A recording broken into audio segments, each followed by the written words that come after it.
Hi hello welcome to our channel. నేను మీ సిరి. ఈరోజు మనం చెప్పుకోబోయే కథ ఏకాంత మంత్రం పార్ట్ 16. కథలోకి వెళ్ళే ముందు మన ఛానల్ని సబ్స్క్రైబ్ చేసుకోవడం మర్చిపోకండి. మీరు హ్యాపీ, నేను హ్యాపీ. ఇక ఆలస్యం చేయకుండా కథలోకి వెళ్ళిపోదామా. ఎన్నో ఆలోచనలతో సతమతమవుతోంది సాహితి. సాహి మైత్రి పిలవడంతో తేరుకొని తల తిప్పి చూసింది. మైతు, అయితే అదంతా నిజం కాదా అని అమాయకంగా అడిగింది సాహితి. కాదు మైతు, నువ్వేం టెన్షన్ పడుకో, మనోహర్ చాలా మంచివాడు అన్నది మైత్రి. సారీ మైతు, నీ గురించి నా ఆలోచన నిన్ను మోసం చేస్తున్నాడేమోనని కంగారు పడిపోయాను. అందుకే వెంటనే నీ దగ్గరకు వచ్చేశాను. వేరే ఉద్దేశం ఏమీ నాకు లేదు. చిన్నబుచ్చుకొని మాట్లాడింది సాహితి. సాహి, నువ్వు ఎక్స్ప్లెనేషన్ ఇవ్వాల్సిన అవసరమే లేదు అసలు. నువ్వేంటో నాకు తెలీదా? ఇంకేం ఆలోచనలు పెట్టుకోవద్దు నువ్వు అని సర్ది చెప్పింది మైత్రి. అలాగే అన్నట్టు తల ఊపి, సరే మైతు, నేను ఇంటికి వెళ్ళి ఫ్రెష్ అవుతాను అని పైకి లేచింది సాహితి. లంచ్కి ఇక్కడికే రా, నీకు ఇష్టమైన గుత్తి వంకాయ ఫ్రై చేసింది అమ్మ అని మైత్రి అనగానే మైత్రిని హత్తుకుంది ఉద్వేగంగా. ఐఎమ్ రియల్లీ సారీ మైతు, నిజంగా నాకు వేరే ఉద్దేశం ఏమీ లేదు. నీ జీవితం ఎక్కడ అన్యాయం అయిపోతుందో అనే భయం అని ఏడుస్తూ చెప్పింది. సాహి, నీ గురించి నాకు తెలీదా? నేనేమీ అనుకోను, నువ్వు నిశ్చింతగా వెళ్ళు అని అంది మైత్రి సాహితీ భుజాన్ని తడుతూ. కళ్ళు తుడుచుకుంటూ లేచి అక్కడి నుంచి వెళ్ళిపోయింది. మైత్రికి ముఖం చూపించాలి అనిపించలేదు ఆమెకి. లంచ్కి రమ్మని మైత్రి మెసేజ్ చేసినా రిప్లై ఇవ్వలేదు. కాల్ చేసినా లిఫ్ట్ చేయలేదు. ఫ్రెష్ అయ్యి అలాగే పడుకుంది. సుప్రజ పిలుస్తున్నా వినిపించుకోకుండా తలనొప్పి ఉంది కదా అని సుప్రజ కూడా ఇక లేపలేదు. సాహితీ కోసం మైత్రి ఇంటికి వచ్చింది. గదిలో నిద్రపోతున్న సాహితిని చూసి తలనిమిరి కాసేపు అక్కడే ఉండి సుప్రజతో మాట్లాడి ఇంటికి వెళ్ళిపోయింది. కాలేజీకి వెళ్ళేటప్పుడు ఖచ్చితంగా తనతో మాట్లాడి వెళ్ళే సాహితి ఆ రోజు చెప్పకుండానే కాలేజీకి వెళ్ళిపోయింది. కాలేజీకి వెళ్ళేటప్పుడు కూడా వైషుతో ఏం మాట్లాడలేదు. క్లాస్లో కూడా దిగులుగా ఉంది. సాయంత్రం కూడా గదిలో కూర్చొని బయటికే రాలేదు. మైత్రి దగ్గరికి వెళ్ళాలి అంటే ముఖం చల్లట్లేదు ఆమెకి. మైత్రి మనసులో అయినా ఏమైనా అనుకుంటే తను అసలు తట్టుకోలేదు. తన బెస్ట్ ఫ్రెండ్కి తన మీద చిన్న నెగిటివ్ ఫీలింగ్ కూడా తను భరించలేదు. తన పొరపాటు ఏమాత్రం లేని విషయంలో తను దోషిగా నిలబడిపోయినట్లు అనిపించింది సాహితీకి. సాహితీ గిల్టీ ఫీలింగ్లో ఉందని అర్థం చేసుకుంది మైత్రి. 2 రోజులు పోతే తనే మామూలు అవుతుందిలే అనుకుంది. మైత్రికి కూడా సాహితీ అంటే అలా అంటి ముట్టనట్లు ఉండడంతో ఏమీ తోచట్లేదు అసలు. ఏదోలా అనిపించింది. మరో 2 రోజులు కూడా అలాగే గడిచిపోయాయి. ఓ రోజు సాయంత్రం అర్జున్ నుంచి వీడియో కాల్ వస్తుంటే ఫోన్ డిస్ప్లే మీద అర్జున్ పేరు చూసి అలాగే అతను కనబడుతుంటే అలాగే చూస్తూ ఉండిపోయింది. లిఫ్ట్ చేయకుండానే సాహితి. కాల్ కట్ చేసి మళ్ళీ చేశాడు అర్జున్. అయినా సరే ఆమె లిఫ్ట్ చేయలేదు. తన ప్రేమనైనా కనిపెట్టలేడేమో, కానీ తను దిగులు పడితే ఖచ్చితంగా అర్జున్ కనిపెడతాడని ఆమెకి తెలుసు. అతనికి ఆ విషయం తెలియకూడదు అని సాహితి ఆలోచన. తర్వాత నార్మల్ కాల్ చేశాడు అర్జున్. అయినా ఆమె లిఫ్ట్ చేయలేదు. కాల్ లిఫ్ట్ చేయకపోయినా అతనికి అనుమానం వస్తుందని ఆమెకు తెలుసు. కానీ ఇప్పుడు అతను కాల్ చేస్తే ఖచ్చితంగా తను ఏడ్చేస్తుంది. అందుకే ఫోన్ సైలెంట్లో పెట్టి దిండులో ముఖం దాచుకుని ఆలోచిస్తూ పడుకుంది. మరో అరగంట తర్వాత తలుపు కొట్టిన శబ్దం వినిపించి సైలెంట్గా ఉంది సాహితి. తన గదిలోకి ఎవరో వచ్చినట్టు అనిపించింది. సుప్రజ ఏమో అనుకుని అలాగే కళ్ళు మూసుకుని నిద్రపోతున్నట్టుగా ఉంది. ఎందుకలా ఉన్నావని తల్లి అడిగితే ఏం సమాధానం లేదు ఆమె దగ్గర. సాహి, అర్జున్ పిలుపు వినిపించగానే ఆమె ఉలిక్కిపాటుగా గట్టిగా కళ్ళు మూసేసింది సాహితి. సాహి అంటూ ఆమె తల నిమురుతుంటే అర్జున్ స్పర్శకి కన్నీళ్లు దిండును తడిపేస్తుంటే అలాగే ఆమె కళ్ళు మూసుకుని పడుకుంది. సాహితి నిద్రపోతుందేమోనని అనుకుని అక్కడి నుంచి అర్జున్ వెళ్ళిపోవడానికని వెనక్కి తిరగగానే దూరమైన అతని చేతి స్పర్శకి గబుక్కున కళ్ళు తుడుచుకొని అర్జున్ అంది ఆవలిస్తున్నట్టు నటిస్తూ ఆమె. ఆమె మాట వినిపించగానే వెనక్కి తిరిగి డిస్టర్బ్ చేశానా అని చిన్నగా నవ్వుతూ అడిగాడు అర్జున్. ఊహుం, చాలాసేపు అయింది పడుకుని. ఎక్కువసేపు నిద్రపోవడం వల్ల కళ్ళు చూడు ఎలా ఎర్రగా ఉన్నాయో అని అంది సాహితి. ఎక్కువసేపు పడుకుంటే కూడా కళ్ళు ఎర్రగా ఉంటాయా? ఆమెకి ఎదురుగా కూర్చున్నాడు బెడ్ మీదనే. నాకంతేలే అని అంటూ ఎప్పుడొచ్చావు, ఎలా ఉన్నావు అసలు అని అడిగింది గబగబా. నేను వచ్చి గంట పైనే అయింది. నీకు సర్ప్రైజ్ ఇవ్వాలని వీడియో కాల్ చేశాను. నువ్వేమో లిఫ్ట్ చేయలేదు. డైరెక్ట్‌గా వచ్చేసానిక. నువ్వేంటి షాక్ అవ్వట్లేదు? నేను వస్తున్నట్టు ముందే తెలుసా ఏంటి నీకు? అని కళ్ళు ఎగరేశాడు అర్జున్. తెలీదు అర్జున్. అవును. నిజమే. నువ్వు నెక్స్ట్ మంత్ వస్తాను అన్నావు కదా! నీకొంట్లో బానే ఉందా?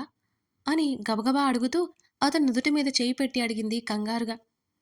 ఆమె చేతిని పట్టుకుని కిందకి దించి, సాహీ, నేను చాలా బావున్నాను. అనుకున్నా. అనుకున్న దానికంటే ముందే ప్రాజెక్ట్ కంప్లీట్ అయిపోయింది. అందుకే ఓ 4 రోజులు ఉండిపోదామని వచ్చాను. ఇంతకీ నువ్వెలా ఉన్నావు? బావున్నావా? కాల్స్ లేవు, మెసేజ్‌లు లేవు. ఏంటో దిగులుగా కనిపిస్తున్నావు? అని అర్జున్ అడుగుతుంటే, అదేమీ లేదు అర్జున్. నేను బావున్నాను. ఏంటో రోజు కాలేజీకి వెళ్ళి రావడంతోనే నాకు సరిపోతుంది. ఇదిగో ఇవాళే నీకో కాల్ చేయాలనుకున్నాను. ఎప్పుడు నిద్రపోయినా కూడా నాకు తెలియలేదు అని చిన్నగా నవ్వుతూ అంది సాహితి. ఫ్రెష్ అయ్యిరా సాహి. ఫ్రెష్ అయ్యిరా సాహి. హాల్‌లో ఉంటాను అని చెప్పి అర్జున్ వెళ్ళిపోతుంటే, 5 మినిట్స్‌లో వచ్చేస్తాను అర్జున్. నువ్వు వెయిట్ చెయ్యి అంటూ వాష్‌రూమ్‌లోకి దూరిపోయింది సాహితి. అప్పటికే సుప్రజ, అర్జున్, ప్రశాంత్ మాట్లాడుకుంటూ ఉన్నారు. అర్జున్నే చూస్తూ వెళ్ళి తండ్రి పక్కన కూర్చుంది సాహితి. సాహి, నీ అర్జున్ వచ్చాడు అని ప్రశాంత్ చెవిలో చిన్నగా అనగానే ఆ మాటకి మురిసిపోయినా సరే, డాడీ మీరు కూడా ఏంటి అని చిరుకోపంగా చూసింది. ఆయన గట్టిగా నవ్వేశారు. తల పట్టుకుంది సాహితి. ఏమైంది అంకుల్? ఎందుకు నవ్వుతున్నారు అని అడిగాడు అర్జున్ చాలా మామూలుగా. ఏంటో అర్జున్, వీళ్ళ సీక్రెట్లు, వీళ్ళిద్దరూ అంతే అని అంది సుప్రజ. సుప్రజ మాటలకి నవ్వుతూ చూశాడు అర్జున్ సాహితీ వైపు. సీక్రెట్లు కాదులే అర్జున్, పెళ్లి చేసుకోమంటుంటే నా వైపు కోపంగా చూస్తుంది సాహి అన్నాడు ప్రశాంత్ నవ్వుకుంటూ. అప్పుడే పెళ్ళేంటి అంకుల్? ఇప్పుడు కాదులే అర్జున్, మరో 2 సంవత్సరాల తర్వాత. ఒక అబ్బాయి బాగా నచ్చాడు నాకు. అదే విషయం సాహితో చెప్తుంటే ఒప్పుకోవట్లేదు అని అన్నాడు ప్రశాంత్. అంకుల్, ఇంకా చాలా టైం ఉంది కదా దానికి. సాహిని ఇప్పుడే ఇబ్బంది పడ్డం ఎందుకు? తనకిష్టమైతే మీ దగ్గర చెప్పుకునే ఫ్రీడమ్ ఉంది కదా అని అర్జున్ చెప్తుంటే, సాహి, అర్జున్కి కూడా నువ్వంటే ఇష్టమనే డౌట్ వస్తుంది నాకు అని సాహితీ చెవిలో చిన్నగా గొనిగాడు ప్రశాంత్. మీరు ఎక్కువ ఊహించుకోవద్దు డాడీ, క్యాజువల్గా చెప్పాడు అని అంది సాహితి. సరే అర్జున్, నా సాహికి ఇష్టమైనవన్నీ తెచ్చే పెళ్లి చేస్తాను అని అన్నాడు ప్రశాంత్. డాడీ ప్లీజ్, సాహితి చిన్నగా అంది. మరో 10 నిమిషాలు మాట్లాడాక అక్కడి నుంచి వెళ్ళడానికన్నట్టు పైకి లేచాడు అర్జున్. సాహి, చెప్పడమే మర్చిపోయాను. మైతో నిన్ను ఇంటికి రమ్మని చెప్పింది. ఈ మధ్య ఇంటికి రావడం మానేశావని అమ్మ కూడా అంటోంది అని అన్నాడు అర్జున్. ఈ మధ్య తలనొప్పి వస్తుంది దీనికి ఎక్కువగా. అందుకే రావట్లేదు అర్జున్ అని సుప్రజ చెప్పింది. నిజమా అన్నట్టు సాహితీ వైపు చూశాడు అర్జున్. ఇప్పుడు బానే ఉన్నాను అని చిన్నగా నవ్వింది సాహితి. వెళ్ళిరా సాహి అని సుప్రజ అంది. సరే అన్నట్టు తల ఊపి అర్జున్తో పాటు వెళ్ళింది సాహితి. కాలేజీ విషయాలు చెప్తుంటే నవ్వుతూ వింటున్నాడు అర్జున్. అతనితో ఉంటే రిలాక్స్డ్గా అనిపించింది ఆమెకు కూడా. కలిసి ఇంట్లోకి వస్తున్న సాహితి అర్జున్ని చూస్తుంటే గృహప్రవేశం చేస్తున్న భార్య భర్తలా అనిపించారు అమృతకి వాళ్ళిద్దరు. మాట్లాడుతున్న మైత్రి తల్లి పలక్కపోయేసరికి తల్లి వైపు చూసింది ఏంటా అన్నట్టు. అమ్మా అంటూ కదపగానే తేరుకొని, సాహిని రమ్మన్నాను, ఏమైనా స్నాక్స్ చేయమ్మా అని మైత్రి చెప్పింది. సరే వెంటనే తీసుకొస్తా అని కిచెన్లోకి వెళ్ళిపోయింది అమృత. తల తిప్పి చూసిన మైత్రికి నవ్వుతూ మాట్లాడుకుంటున్న అర్జున్, సాహితి కనిపించారు. వాళ్ళని చూసి ఆమె కూడా చిన్నగా నవ్వుకొని, అర్జున్ వస్తేనే ఇంటికొస్తుంది ఇది అంది గట్టిగా మైత్రి. ఆ మాట అనగానే మాటలాపేసి ఇద్దరూ తల తిప్పి చూశారు. అంతకుముందు జరిగిన విషయాలన్నీ ఒక్కసారిగా సాహితీకి గుర్తుకొచ్చాయి. వాటి నుంచి తప్పించుకొని గట్టిగా ఊపిరి తీసుకుని మైత్రి పక్కకు వచ్చి కూర్చుని ఆమె చుట్టూ చేతులు వేసింది సాహితి. సారీ, మైత్రికి మాత్రమే వినిపించేలా చెవిలో చెప్పింది. నోరు ముయ్యవే, మాట్లాడిన పోనీతో అని అంది మైత్రి ముఖం తిప్పుకుంటూ. చిన్నగా నవ్వుతూ వాళ్లకు ఎదురుగా కూర్చున్నాడు అర్జున్. ఇవాళంతా హెడేక్, అందుకే రాలేదు బాబు, అర్థం చేసుకో అని సాహితి అంటుంటే, అవునా, ఇప్పుడు ఎలా ఉంది మరి? రెస్ట్ తీసుకోకపోయావా? కోపం మర్చిపోయింది మైత్రి ఆ క్షణం. వాళ్ళ ఫ్రెండ్షిప్ని చూస్తూ చిన్నగా నవ్వుకున్నాడు అర్జున్. ఇప్పుడు తగ్గిందిలే మైతు అంటూ మైత్రి భుజం మీద తలవాల్చి దొంగచాటుగా అర్జున్ని చూస్తోంది సాహితి. అర్జున్ మైత్రితో చెప్తుంటే అవేమీ వినిపించడం లేదు ఆమెకి. ఒక్క అర్జున్ తప్ప చుట్టూ అంతా బ్లర్‌గా కనిపిస్తోంది. మైత్రి చేతిని తెగ నలిపేస్తోంది. ఏయ్ రాక్షసి, ఏం చేస్తున్నావే? అని సాహితి వింతగా చూసింది మైత్రి. నా అర్జున్ని చూసుకుంటున్నా అని అంది అమృత దగ్గరికి వెళ్తున్న అర్జున్ని చూస్తూ. నీ బొందే నీ బొంద, ముందు నా చేతిని నలపడం ఆపు అని మైత్రి అనగానే ఒక నవ్వు నవ్వి సారీ అంటూ చేతిని వెనక్కి తీసుకుంది సాహితి. వాడికి నీ ప్రేమ విషయమూ చెప్పొచ్చు గదే, అప్పుడిలా దొంగచాటుగా చూసే అవసరం అసలు వచ్చేది కాదుగా అని సాహితిని చూసింది మైత్రి. ఎంత చక్కగా నవ్వుతున్నాడో చూడు మైతూ అని అంది సాహితి గారంగా. నిన్ను బాగు చేయడం ఆ దేవుడి తరం కూడా కాదు, కోపంగా అన్నది మైత్రి. ఎదురొచ్చినట్లుగా ఏదో గుర్తుకొచ్చినట్లుగా సరే గాని మనోహర్ గురించి అర్జున్‌కి చెప్పావా అని అడిగింది సాహితి. కొంచెం భయంగా ఉంది సాహి అని అంది మైత్రి. ఎందుకు భయం? మన అర్జునేగా, చెప్పేయ్, అర్జున్ అందరితో మాట్లాడతాడు అని అంది సాహితి. మనోహర్ గురించి తెలిసాక ఎలాగూ అర్జున్ ఎంక్వైరీ చేస్తాడుగా, మనోహర్ గురించి తెలుస్తుంది, మంచివాడైతే అర్జున్ వాళ్ళిద్దరినీ కలుపుతాడు అనేది సాహితి ఆలోచన. ఉంటాడుగా 4 రోజులు, వీలు చూసుకుని చెప్తా అని అంది మైత్రి. రిలాక్స్ అయింది సాహితి ఆ మాటకి. మైతూ, నేను కూడా అర్జున్‌కి నా ప్రేమ విషయం చెప్పేస్తానే అని అంది సాహితి. అది జన్మగా జరుగుతుందా? నువ్వెక్కువ చేయకే. ఇవి నమ్మే మాటలు కావులే, ఇంకో మాట చెప్పు. ఎన్నిసార్లు వినలేదు నీ మాటలు అని అంది మైత్రి. ఈ ఒక్కసారికి నమ్మవే, చూద్దాం. నీ ఫ్రెండ్ మీద నమ్మకం లేదు నీకు. ఈ మాటలు చాలించి వెళ్ళి మీ అత్తని కాకాపట్టు, నేను రూమ్లోకి వెళ్తున్నా అని అక్కడి నుంచి వెళ్ళిపోయింది మైత్రి. నవ్వుకుంటూ కిచెన్లోకి వెళ్ళింది సాహితి. అమృత బజ్జీలు వేస్తుంటే కిచెన్ గట్టు మీద కూర్చొని మాట్లాడుతున్నాడు అర్జున్. ఆంటీ, నాకు నేర్పించరా? అమృత చుట్టూ చేతులు వేసి నిలబడింది సాహితి. తప్పకుండా నేర్పిస్తాను కానీ అప్పుడే ఎందుకు, ఇప్పటికైతే తినిపెట్టు, ఫ్యూచర్లో రోజు నేర్పిస్తా అంటున్న అమృత మాటలు అర్జున్కి సాహితికి క్యాజువల్గా అర్థమయ్యాయి. వాళ్ళు కూడా అలాగే తీసుకున్నారు. ఆంటీ ప్లీజ్, నేను ఒకటి వేస్తాను అన్నది సాహితి. సాహి వద్దురా, ఆయిల్ ఇది, నువ్వు సరిగ్గా వేయకపోతే నీ మీద పడుతుంది అని చెప్పింది అమృత. Aunty please please please, Sahi వద్దు, నీకు చేత కాదు, అనవసరంగా రిస్క్ ఎందుకు అన్నాడు అర్జున్.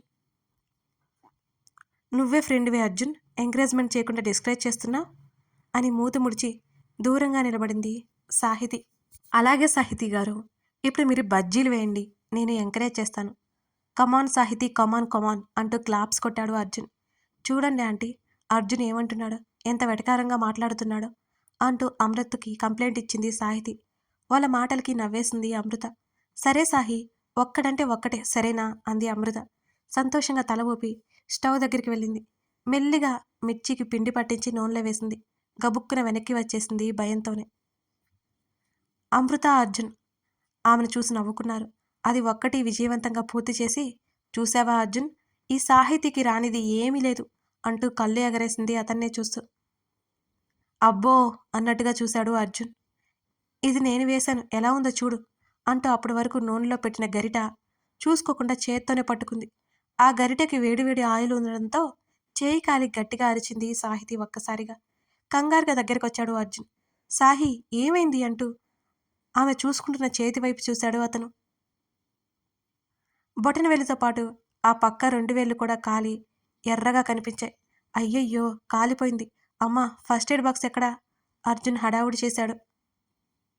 అర్జున్, మంటగా ఉంది, ముందు వాటర్తో కడిగేస్తాను అని అంది సాహితి.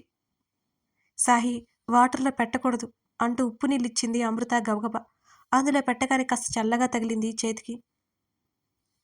సాహితి చేతిని పట్టుకుని హాల్లోకి తీసుకెళ్లి సోఫాలో కూర్చోబెట్టి చేతికున్న తడి తుడిచి ఆయింట్మెంట్ అప్లై చేశాడు అర్జున్. నొప్పి మంట ఎడిపోయాయో తెలియదు, అతన్ని కన్నార్పకుండా చూస్తోంది సాహితి. ఒకవైపు చెప్తూనే ఉన్నాను జాగ్రత్త అని, వింటేనా నువ్వు? ఇంకోసారి కిచెన్లోకి వెళ్తే బాగోదు చెప్తున్నా. అతను తిడుతున్నా అతన్నే చూస్తుంది. అతని కళ్ళలో కంగారు చూసి సాహితి మురిసిపోయింది. తల పైకెత్తి చూసిన అర్జున్కి తన్నే చూస్తూ కనిపించింది సాహితి. నీకే చెప్తున్నా, వినిపించట్లేదా అని ఆగాడు అర్జున్. తడిదేరిన ఆమె రెప్పలు చెదిరిన కాటుగా చూస్తే కన్నీళ్ళొచ్చేంత బాధ కలిగిందని అతనికి అర్థమైంది. చిన్నబుచ్చుకొని ఉన్న ఆమె ముఖం చూసి కోపంలో అరిచేశానులే అని అతను అంటుంటే, ఇట్స్ ఓకే అర్జున్, నువ్వేగా అని చిన్నగా నవ్వి, నీకు గుర్తుందా? చిన్నప్పుడు నువ్వు నాకు సైకిల్ నేర్పించావు. అప్పుడు ఎన్నోసార్లు కింద పడ్డాను అని సాహితీ చెబుతుంటే, ఇప్పుడెందుకు చెప్తున్నావు అది అని అడిగాడు అర్జున్. అన్నిసార్లు పడితే గాని సరిగ్గా సైకిల్ తొక్కలేకపోయాను. ఇంకా ఎన్నిసార్లు కాల్చుకుంటే వంట నేర్చుకుంటాను కదా అని నవ్వింది సాహితి. సాహి అని సీరియస్గా పిలిచాడు అర్జున్. నిజమే కదా అర్జున్, సీరియస్గా చెప్తున్నా, ఇంకోసారి వంటగదిలోకి వెళ్ళకు. అమ్మాయి అన్నాక వంటలు నేర్చుకోవాలిగా అంటూ వాళ్ళ దగ్గరికి వచ్చింది సుప్రజ. అమ్మో, అమ్మగాని చూసిందంటే గొడవ చేస్తుంది, ప్లీజ్ అర్జున్ చెప్పకు అని చిన్నగా గొనిగింది సాహితి. తప్పదు సాహి అని పెదవి విరిచాడు అర్జున్. మా మంచి అర్జున్ కదా ప్లీజ్, మా అమ్మ తిట్టిపోస్తుంది అతని గడ్డం పట్టుకుని బ్రతిమాలింది సాహితి. నాకే సంబంధం లేదు అంటూ, అమ్మాయి అయినా నేర్చుకోవాల్సిన అవసరం ఏముందంటీ అని నవ్వుతూ అడిగాడు అర్జున్. రేపు అత్తారింటికి వెళ్తే నేర్చుకోవాలి కదా అర్జున్, అత్తమామలకు భర్తకు ఎవరు వండి పెడతారు అని అంది సుప్రజ. సాహి ఎవరికో వండి పెట్టాల్సిన అవసరం లేదా ఆంటీ, సాహితీ ఏకి ఎదురొండి పెట్టే వాళ్ళే వస్తారంటీ అంటూ సాహితీ తల నిమిరాడు. అమృత సుప్రజ ఒకరినొకరు చూసి నవ్వుకున్నారు. అర్జున్, నీకు వంటొచ్చా అని మెరుస్తున్న కళ్ళతో అడిగింది సాహితి. నాకు రాదు సాహి, ఏమైంది అతను అనగానే ఆమె ఒక్కసారిగా డిసప్పాయింట్ అయింది. నా హస్బెండ్ చేత వంటలన్నీ నేర్చుకోవాలనుకున్నాను అర్జున్, నీకు వంట రాదా? అయితే మన పెళ్ళికి ముందే వంటలన్నీ నేర్చుకుంటానని మనసులో అనుకుంది సాహితి. ఆ తర్వాత సాయంత్రం అర్జున్ ఆ రోజు ఇంట్లోనే లేడు. సాయంత్రం పూట చల్లగాలి వీస్తుంటే మైత్రి సాహితి ఇద్దరు గార్డెన్లో కూర్చున్నారు. మైతూ, మీ తమ్ముడికి హృదయమే లేదు అని అంది సాహితి దిగులుగా. ఇప్పుడు వాడేం చేశాడా నిన్ను? ఫోన్లో నుండి సాహితి వైపు తల తిప్పి చూసింది మైత్రి. రాక రాక ఊరొచ్చాడా, ఇంట్లో కూడా లేడు కనీసం. అరే, ఇక్కడ నేను ఎదురు చూస్తూ ఉంటానని కాసేపు మాట్లాడొచ్చుగా అని గడ్డం కింద చేతులు పెట్టుకుని గేటు వైపే చూస్తూ అంది సాహితి. ఉఫ్, నువ్వు నాకు పిచ్చి పట్టించేలా ఉన్నావే సాహి. నువ్వు అర్జున్ మీద ఎక్కువ ఆశలు పెట్టుకుంటున్నావు. వాడి మనసులో ఏముందో ఒకసారి కనుక్కోవే అని మైత్రి అంది. అమ్మో, నా వల్ల కాదు. ఇప్పుడు కెరీర్ అన్నాడు కదా, ఇంకో 2 సంవత్సరాల తర్వాత నా ప్రేమ విషయం చెప్తాను. అప్పుడైతే అర్జున్కి నో చెప్పడానికి ఛాన్సే లేదు కదా. అయినా భయంగా ఉంది మైతూ అని మైత్రి వైపు బేలగా చూసింది సాహితి. ఏం కాదు, అర్జున్ ఖచ్చితంగా నీ ప్రేమ ఒప్పుకుంటాడు చూడు. నా విషయం వదిలే, నువ్వెప్పుడు చెప్తున్నావు మరి అని అడిగింది. నేను ఇప్పుడే చెప్పాలి అని అనుకోవట్లేదు అంది మైత్రి. ఎందుకు? సాహితి ఆశ్చర్యపోయింది. ఎందుకంటే మనోహర్ ఇప్పుడు జాబ్ పోయిందంట, మరో జాబ్ వెతుక్కోవాలి అన్నాడు అంటూ సాహితి వైపు చూసింది మైత్రి. వాట్? జాబ్ పోవడమేంటి అసలు? అసలేం జరిగింది అని అడిగింది ఆశ్చర్యంగా. ఆ బాస్ చెండ చేసండంట, కనీసం అమ్మాయిలకి కూడా రెస్పెక్ట్ ఇవ్వడంట. అది మనోహర్కి నచ్చగా ఎదురు తిరగడం వల్ల రిజైన్ చేయమని చెప్పాడంట. ఇంకేం చేస్తాడో బయటకొచ్చేస్తాడు. మరో జాబ్ వెతుక్కుంటాను అని చెప్పాడు. ఇప్పుడే అర్జున్కి ఈ విషయం చెప్పొద్దు అన్నాడు అని చేతులు చూసుకుంటూ అంది మైత్రి. అది కూడా అనుమానంగా తోచింది ఆ క్షణం సాహితీకి. ఈ కథ మీకు నచ్చితే లైక్ చేసి, హైప్ చేసి, కామెంట్ చేయడం మర్చిపోకండి. మీ సపోర్ట్ నాకు చాలా చాలా అవసరం. Thank you for watching this video. మరో ఎపిసోడ్తో మనం మళ్ళీ కలుద్దాం.